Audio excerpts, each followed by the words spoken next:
Salut mes petits pragmas. Vous aimez la viande? C'est bon la viande. Dans 20-30 ans, il n'y en aura plus. Enfin bref. Alors, est-ce que vous avez déjà eu des migraines?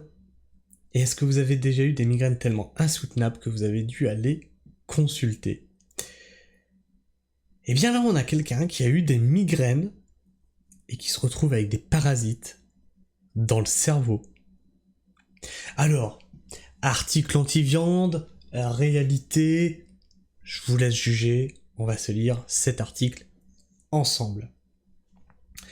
Se plaignant de migraine, un Américain découvre qu'il a des parasites dans le cerveau après avoir mangé du porc cru. Quelle bonne idée! Mais quelle bonne idée de manger du porc cru! Le meilleur moyen de te choper le ténia et toute une autre ribambelle de saloperie. Le porc, c'est forcément cuit. Sinon, t'apprends ça, c'est les bases, quoi, c'est les bases. Je sais pas cuisiner, je suis un piètre cuisinier. Mais c'est les premiers trucs que mes parents m'ont appris à la cuisine, quoi. Tu ne manges pas de porc cru, parce que tu peux tomber malade. Non, mais c'est la base. Voilà, après on est en américain. Manger du porc cru, ou trop peu cuit, peut entraîner une neurocysticércose, une infestation par le ténia, voilà le ténia, un ver parasite. Gare aux aliments crus, en particulier le porc. Un Américain de 52 ans, un peu trop friand de bacon, très peu cuit, l'a découvert à ses dépens, selon une étude publiée cette semaine dans l'American Journal of Kids Report. Est-ce que ça vous arrive de manger du porc cru ou très peu cuit? Je trouve ça écœurant. Pas cuit, c'est écœurant. Cet homme, un habitant de Floride, se plaignait de migraines récurrentes et de plus en plus intenses depuis environ 4 mois. Putain. 4 mois avec des vers dans le cerveau, putain. Expliquent les auteurs de l'étude. Après lui avoir fait passer une série d'examens, les médecins ont fini par découvrir que ces migraines étaient en réalité provoquées par une neurocysticércose, c'est des noms à coucher dehors, les trucs médicaux. Une infection par la forme larvaire de Taenia solium. Autrement dit, cet homme avait 2 larves de Taenia de porc logées dans le cerveau. Bacon, pas assez cuit. Comment sont-elles arrivées là?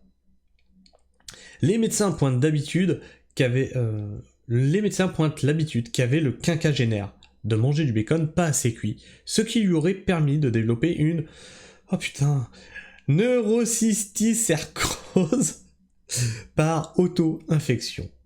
Si cet Américain a été traité, en conséquence, avec des médicaments antiparasitaires et anti-inflammatoires, les médecins mettent en garde et expliquent que les humains sont infectés lorsqu'ils ingèrent de l'eau, de l'eau, ou des aliments contaminés par des larves de ténia, que l'on trouve plus généralement dans le porc cru.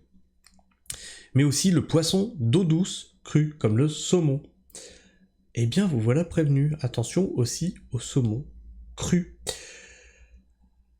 Alors, je savais pas que ça se soignait aussi facilement, juste avec un antiparasitaire et des anti-inflammatoires, mais tu dois avoir des séquelles derrière. Le machin, il est monté dans ta tête. Alors, qu'est-ce qu'on nous dit ? On nous aurait menti, tout n'est pas bon dans le porc. Ah oui, tout n'est pas bon dans le cochon, les parasites ne sont pas bons dans le cochon. Encore un coup des véganes, des islamistes, des véganes, des islamistes ou des producteurs de poulet. On espère que notre journal va enquêter et réhabiliter le cochon. On ne me sortira jamais de l'idée que l'homme a effectué son plus grand progrès civilisationnel lorsqu'il a utilisé le feu pour, oui ça c'est vrai, pour entre autres cuire ses aliments. Ce n'est pas pour rien. Est-ce qu'il y a d'autres commentaires ? Ces ricains n'ont décidément aucune culture alimentaire et ignorent même les bases de la sécurité et de l'hygiène. Ça c'est clair, c'est la base. Je veux dire, cuire tes aliments, c'est la base. C'est l'âge du feu, quoi. C'est pour cela que les musulmans n'ont jamais le ténia. Ah oui, non mais c'est très vrai. Hein. À la base, si je dis pas de conneries, ils mangent pas de porc parce que le porc rendait malade. Hein. Mince alors, il a l'estomac mal placé. Il doit être mûr pour voter Trump.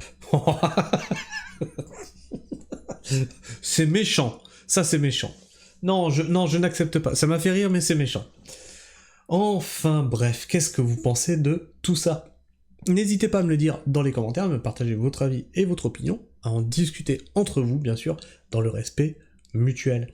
N'hésitez pas non plus à vous abonner, et si tu étais abonné, vérifie que tu l'es toujours, parce que YouTube arrive à te désabonner de force, comme ça, à l'envie, il te prend, il te dit « Ah non, bah t'es plus abonné !» Et à activer la petite cloche pour ne rater aucune de mes sorties vidéo. Et puis bah si tu sais pas quoi mettre en commentaire, mais que tu veux me dire que bah tu as vu ma vidéo, tu peux toujours me mettre un pouce. Ou tu peux me mettre un pouce vers le bas pour me dire que t'as pas apprécié. Hein. C'est possible aussi. Hein. En tout cas moi, je vous fais la bise, prenez soin du sol, et restez pragmatique. Ciao.